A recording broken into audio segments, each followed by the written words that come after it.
खरं सांगा माता माऊल्यानो, 2 मिनिटं घेतो बरं का तुमचे. माहेरचा आनंद कुठपर्यंत हो? माहेरचा आनंद कुठपर्यंत? जोपर्यंत माहेरात माय जिवंत आहे तोपर्यंत आनंद आहे.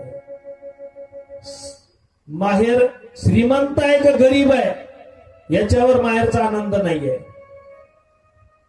माहेरचा आनंद गरीब आहे का श्रीमंत नाही, माय मेली की जिवंत याच्यावर माहेरचा आनंद आहे. म्हणून 85 वर्षाची आई असावा आणि तिला भेटायला जाणारी 60 वर्षाची मुलगी जरी असली तरी मायबापांनो आनंद तोच असतो. कल्पना करा, 85 वर्षाची आई आहे, 60 वर्षाची मुलगी आहे, 18 विश्व दारिद्र्य आहे मुलीच्या घरी. 85 वर्षाची आई झोपडीमध्ये राहते आणि त्या मुलीचं दुखायला, त्या आईचं दुखायला लागतं. त्यावेळेला फोन नसतात, जुन्या काळचा दृष्टांत. हातोपर हाती निरोप येतो त्या मुलीच्या घरी 60 वर्षाच्या की बाई आता धरणीला पडलेली आहे आई, आणि नुसती म्हणते पाण्याचं सीप चालू आहे, नुसती म्हणते मला आता जीवनात काही इच्छा नाही, फक्त माझ्या ताईला म्हणा भेटायला बोलवलं गड्या. तो निरोप येतो. इकडे 18 विश्व दारिद्र्य, दररोजची मजुरी दररोज करावं लागायची, त्याच्यातून धान्य आणावं लागायचं आणि तेच धान्य संध्याकाळी दळून लेकरा बाळांना खाऊ घालावं लागायचं. अशी 18 विश्व दारिद्र्यता.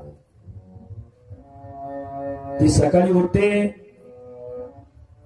2 भाकरी, आता न्यायला काहीतरी पाहिजे ना गोडेसर, 2 भाकरी तव्यावर टाकते, खालीवर करते, चटणीचा गोळा काय असेल ते घेते, सकाळी निघते. लाल परी असते त्यावेळेला, लाल परी एसटीत बसते. वैशाखाचा महिना आहे, रखरखत ऊन आहे आणि त्या उन्हात तानामध्ये एसटीत बसून दुपारी 2 वाजता, जिथून 2 किलोमीटर आईचं घर लांब आहे तिथं बस स्टॉप असतो, त्या बस स्टॉपवर उतरते ती 60 वर्षाची मुलगी.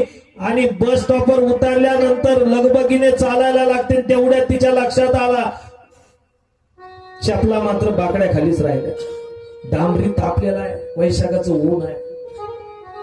तशीच लगबगीने चालायला लागते 2 किलोमीटर त्या डांबरीहून. पायाला फोड येतात, ते फुटतात, त्या फुटलेल्या फोडातून रक्त येतं, त्या रक्ताचे चट्टे त्या डांबरीला उठत असतात, परंतु त्या चट्ट्याकडे तिचं लक्ष नाही, त्या रक्ताकडे लक्ष नाही. माझ्या आईला भेटायची इच्छा आहे म्हणून लगबग लगबग लगबग करून येते, आईच्या दरवाजा समोर उभी राहते आणि कुणीतरी नातू जातो त्या 85 वर्षाच्या म्हातारीला सांगतो की आजी ग आत्या आली. लक्ष जातं, लक्ष.